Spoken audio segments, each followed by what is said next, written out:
Welcome to the Westbrook English channel. We are so glad you are here with us. So, imagine this. You're in a meeting. You've prepared for weeks, and you say, I agree with your proposal, and then you feel it. That half-second pause, the tiny shift in the room, and you think, wait, was that right? Oh no. The secondhand embarrassment from that interaction is just palpable. Right? And here's the thing, it's not your fault. That sentence makes perfect sense in your head. I am, plus agree. Logical. But in English, it's a trap. And today, on our deep dive, we're talking about 7 of these traps.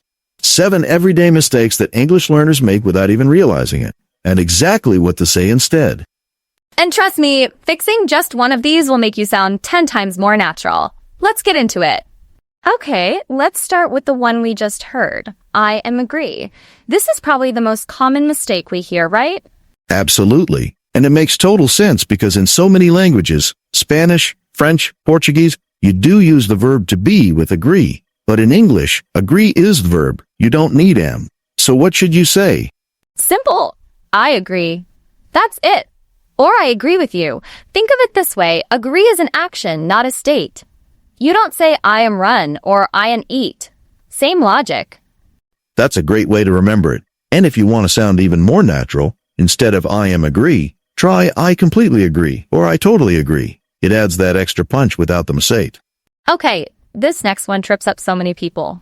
Can you explain me? Sounds like it should work, right? But in English, when you say explain me, it sounds like you want someone to explain you. Like, explain me to the audience, which is not what you meant. That's right. The fix is simple. Add to. Can you explain this to me? Or if you want a shortcut, just say, can you explain that again? Here's a little trick. If you're using a person as the object, like me, him, her, you need that too in there. But if you're explaining a thing, can you explain the rule? No to needed. Which brings us to mistake number 3. This one hits home for so many learners. I have 25 years old. It's how you say it in French, in Spanish, in Italian, in Portuguese. In most Romance languages, actually. Exactly. But in English, age is something you are, not something you have. So the fix is, I am 25 years old. Or just, I'm 25. Think of age like a description, not a possession. You are tall. You are hungry. You are 25. Same bucket. If you remember one thing from this episode, let it be this one. But wait, here's a subtle one that even intermediate speakers mess up. I didn't knew. Why is this wrong? Because in English, when you use did or didn't, the main verb goes back to its base form. I didn't know, not knew. This is something textbooks teach, but real conversations forget.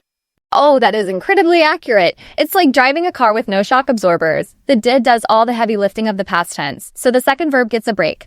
Beautiful analogy. So, she didn't go, not went. He didn't see, not saw. I didn't know, not knew. Once you lock that pattern in, it becomes automatic. Okay, so this one is sneaky. I'm going to home, you're going to work, to school, to the store, so why not to home? Because home breaks the rules. In the best way. When you're talking about movement toward home, you drop the to. I'm going home. I'm coming home. I got home late. But wait, if you're not moving, to comes back. I'm at home. I stayed at home. So it's a movement thing? Exactly. Movement toward home is no to. Location at home is at home. It's a small word, but it makes a huge difference in how natural you sound. All right. Our listeners might recognize this one. She said me that she was coming. Why doesn't this work? Say and tell are the classic English trap. She said to me, or, more naturally, she told me. Here's the rule. Say focuses on the words themselves. Tell focuses on the person receiving them. So, she said she was tired. No person after said. But she told me she was tired. The person comes right after told.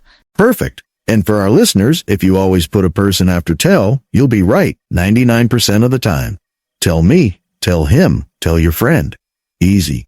Last one, and this one is a grammar classic. The people is nice. What went wrong there? People is plural in English, always. Even though it doesn't end in S, it's treated like a group of many, so it takes are, not is. The people are nice. People love this podcast, not loves.